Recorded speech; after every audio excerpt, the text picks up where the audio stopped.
With the most smokers in sub-Saharan Africa, Kenya has become a major market for big tobacco, despite the fatal threat its products pose to the nation's health.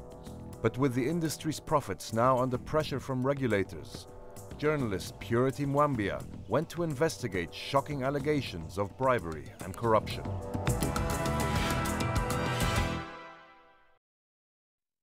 Big tobacco is a billion-dollar industry, but it has a big problem. In most parts of the world, its market is shrinking, restricted by health concerns. Africa is its biggest growing market. Here in Kenya, the health ministers have been trying to change that, but it's alleged that some of their colleagues have been taking money from the industry. They could have got up to £100,000, they could have got more, they could have got less. Again, it would depend on what they were being asked to do. The courts are a battleground. If you get through with anything, they will delay it, they will dilute it, and in the end, they will destroy it. Meanwhile, the people who grow the product have their own problems. The sickness that he's suffering from right now could have been caused by the pesticide that he used. My name is Purity Mwambia, and I am an investigative journalist in Kenya. But inside here, I can see a lot of pesticide. It's strong. Kenya is worried about its people's health. It's been trying to control cigarette sales. But it's also a big exporter of tobacco. Tobacco earns Kenya $100 million a year, giving work to 80,000 people. More than a half are farmers. And big tobacco is a very big taxpayer, over $1 billion a year. Does the tobacco industry use that economic power to slow down health legislation? Here in Kenya, we bought 8 billion cigarettes last year. You started smoking at what age? 12, 13 years. I started smoking when I was 16 or 17 years old. This cigarette, even if it costs 100,000 per cigar, I'll still buy it. Why? Because I like it. Africa is now the largest developing market for tobacco, but both smoking and producing cigarettes have been linked to fatal diseases.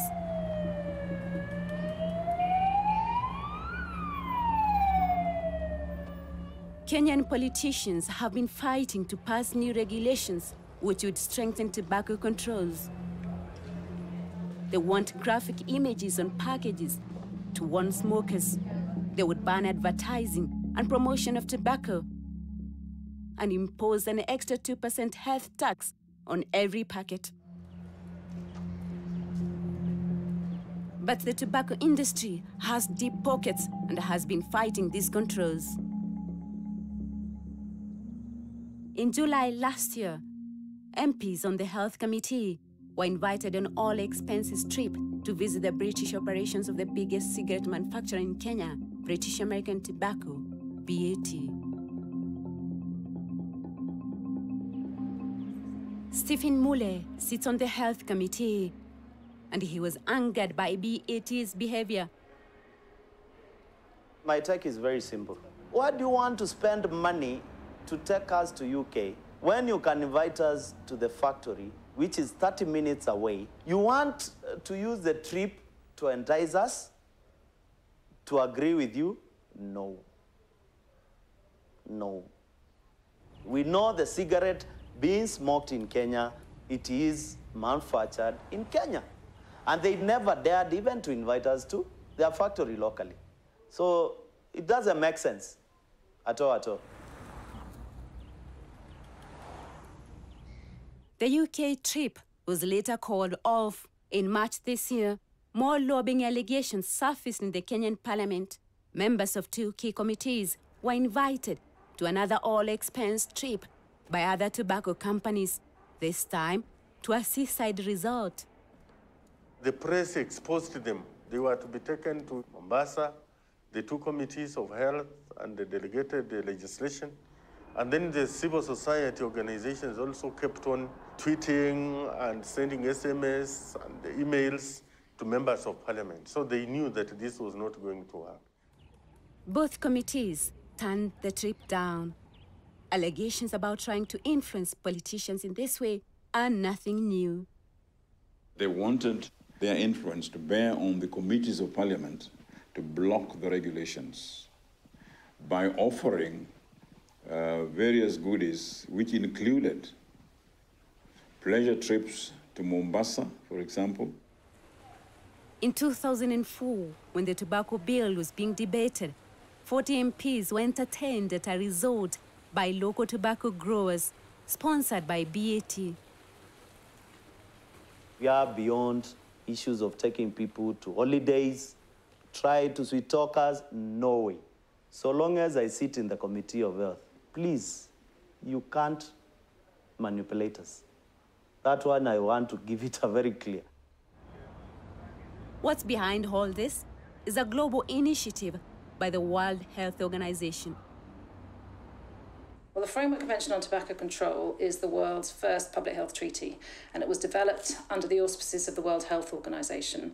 And what the treaty does is it puts in place evidence-based tobacco control measures, and all those countries that have signed up to the treaty are now legally obliged to implement those measures. And the importance is this: tobacco is the single biggest cause of preventable mortality worldwide. So if these countries can all implement this treaty effectively, it will make the single biggest contribution to public health that's possible. The convention has been adopted by 180 countries. Kenya was the first in Africa to ratify. One of its key sections says this, that countries must protect their tobacco control and public health policies from commercial and other vested interests of the tobacco industry. Article 5.3 is all about protecting public health policies from the tobacco industry. And it's in the treaty because of overwhelming evidence that the tobacco industry has for years attempted to prevent governments from implementing effective policies. I mean, at the end of the day, the tobacco industry is all about profit. It has to sell as many cigarettes as possible, as profitably as possible, and the evidence shows that it will stop at nothing in order to maximise its sales and profits. Even so, documents leaked to Al Jazeera show how the industry has demanded the right to influence the laws. In March last year, BAT told senior health officials that some of the key regulations must be reviewed. In December, BAT asked to meet the Attorney General to suggest alternative options for effective control measures. 2 weeks later, the company was requesting an urgent meeting with civil servants to discuss the potential impact on tobacco manufacturers. By February, the President's office was passing the Health Ministry a letter from the International Trade Ministry. Trade wanted the regulations withdrawn and developed afresh, where the laws should not infringe on the commercial and intellectual property rights of tobacco manufacturers. The ministries of health normally understand the health impacts of the tobacco products, the impacts of tobacco control policies. And so what the tobacco industry does is just access other ministries, ministries of finance, Ministry of Trade, Ministry of Agriculture, Ministry of Employment, which are generally more powerful ministries, and uses those ministries to oppose the Ministry of Health. BAT considers that it has the right to engage in formulating legislation under the Kenyan Constitution. Despite all the lobbying, MPs stuck to their guns and passed regulations putting health warnings on the packet and adding a 2% health tax. All this is on hold since BAT launched a legal challenge which will be decided in the High Court next February. I've come to a ceremony for new members of the Kenyan Tobacco Control Board. The new generals fighting what they call a war against the tobacco industry. Ladies and gentlemen, tobacco industry interference remains a real and formidable threat to our efforts, and is now threatening to water down all our hard-earned success. It's really a war, because you've seen what happens with the industry. Thank you very much, and may God bless you. If the health ministry is clear that it's at war with tobacco, other ministries see the industry in a very different light. I am now headed to Likoni Road, where the British American Tobacco headquarters in Kenya are based. The company has just invested $1.5 million in a new distribution hub. We've got a very efficient factory here. We continue to invest. We've invested 6 billion shillings in the last 5 years within this factory. The reason we've tripled our production over the last 10 years is because, as well as supplying the local market, we now export to 16 countries within the region. Guest of honor was the Cabinet Industry Secretary, Aden Mohammed, who was very positive. We want to make sure that the environment is conducive for them to continue to expand their business so that if they win, we win.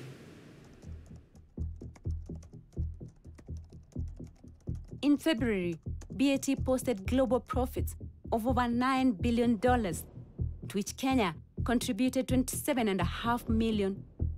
I wanted to see what this powerful multinational corporation was up against.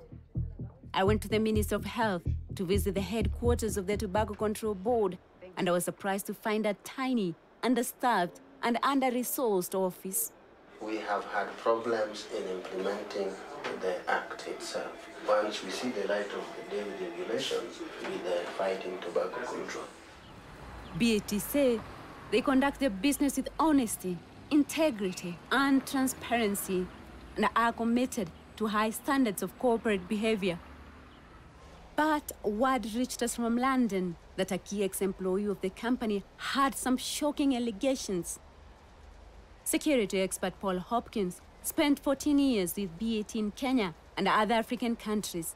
He says he witnessed unlawful payments from the Nairobi office to important people, and he says this came from BAT's corporate and regulatory affairs team, CORA. They will take ministers and government officials on supposedly workshops to lovely hotels along the coast of Mombasa, give them holidays. They'll also, of course, pay them money. One of the people who benefited, he claims, is a former trade minister, Moses Wetangula.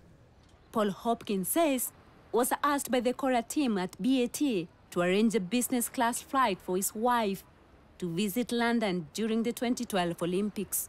CORA approached me. They wanted this to be that there was no paper trail. The tickets were paid for cash and then were delivered to his bodyguard. Senator Wetangula strongly denies the allegations and says his wife did not go to London. He says he had no interaction with BAT as trade minister. Hopkins says CORA asked him to make untraceable cash payments to lobbyists. They approached me and they said, you have a very sophisticated system set up for paying your informants. Can you facilitate paying some lobbyists that have considerably helped us in lobbying the governments of Burundi, Comoros, Uganda, etc. Hopkins says a private security firm had a system which allowed him to deliver untraceable cash. He used it to pay $45,000 to the people CORA said were lobbyists. We organized that money was handed over to the people that CORA had designated us to hand it over to. It was only on one of those last payments my service provider called me and advised me that, Paul, by the way, these guys are not lobbyists. Some of these guys are actually sitting government ministers. The security contractors were so concerned that they wrote a formal letter to Hopkins at BAT asking him to inform his bosses because they did not want BAT or themselves to run foul of the UK Bribery Act. In documents supplied to an employment court, BAT accepted that unlawful bribes were paid, but it said that the people who paid them were acting against company policy. On its website, BAT says the allegations were made by rogue former employees whose employment was terminated in acrimonious circumstances and who have a clear vendetta against us. Mr. Hopkins says he lost his job unfairly. Proceedings brought by him in London were dismissed on the grounds that England was not the right jurisdiction for the hearing of that claim. I wasn't ethically shocked. I mean, most major Fortune 500 companies that are doing business in Africa are going to be paying somebody. If you aren't paying somebody, you're not going to get anything. You're not going to get the licenses. You're not going to get the work permits for your experts to come in. You're not going to get anything. That is the cost of doing business in the continent of Africa. Even though some people may enjoy smoking, globally, tobacco kills more than 6 million people every year, remaining the largest preventable cause of death. Over 8 billion cigarettes were smoked in Kenya last year, up from 6 billion in 2013. Around 1 in 5 men smoke, and 1 in 10 of all 13 to 15-year-olds use tobacco. The tobacco industry has tried hard to oppose regulations, but some measures have got through and have been effective, like city center smoking bans. Here I am at the city center of Nairobi. This is one of the busiest streets, but when I look around, no one is smoking. They obey the law. Tobacco companies are making billions of dollars a year, but much of the processing done on their behalf is by thousands of small independent farmers. I left Nairobi to drive 400 miles to Migori to find out more about the lives of tobacco farmers. Here in Migori, the local agricultural minister tells us the BET has a virtual monopoly on buying tobacco and that thousands of small farmers are dependent on the company for their livelihood. BET deny this and say they purchased less than a fifth of the local crop this year. Many farmers in Migori were reluctant to talk to us, but I met one tobacco farmer who agreed to show me what was involved. Where did you get the pesticides from, Shadrach? From company BET. Were you given them for free? No. Yuko kwa loan. Yeah. Tunalipa, hiyo ni mkopo tunakopa, alafu tunalipa wakati tunauza tobacco. Yeah. Do you smoke? No. Why? Do you feel bad that whatever you're producing here in your farm is causing death to other people? Yeah, hiyo ninajua, lakini ni ukosefu tu nini, ukosefu ya ajira. No. Maybe you can now go and show me how you're going to cure. The curing process takes place in makeshift huts alongside the farmer's home. The process poses potential health risks. Why can't the tobacco industry do that? Why can't they do it in their company? Kampuni hawezi chukua matawi bichi. Kama matio hawezi chukua. Inafaa tuchome. Tukishachoma ndio tunachukua ikiwa ready. That is the house that he uses to cure his tobacco. And it was going to take a week to complete the whole process. Wow.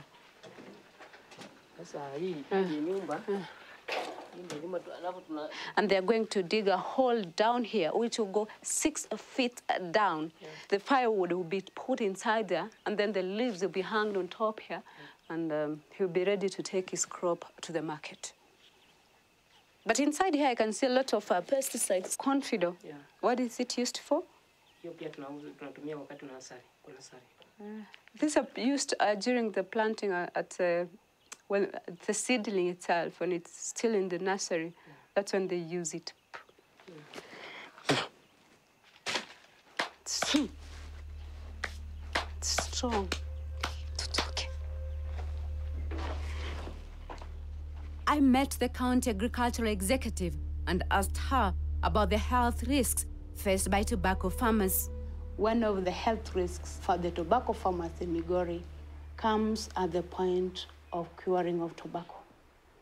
When with the curing of the tobacco, there's a lot of smoke, and when they inhale that smoke, it's associated with a number of respiratory diseases.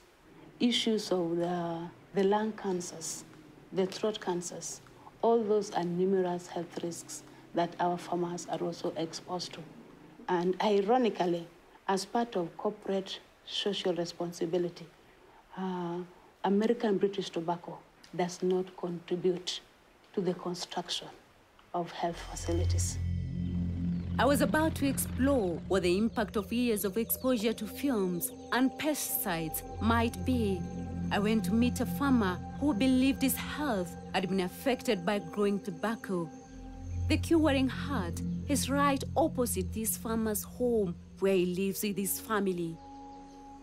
His name is Josephat Akongo. He's 66 years old.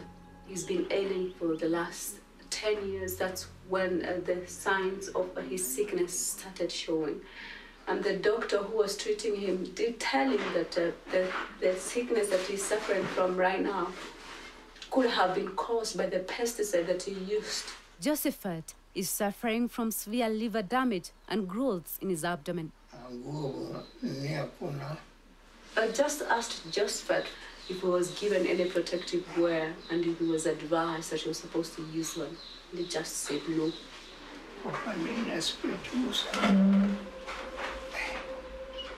He says he's experiencing a lot of pain.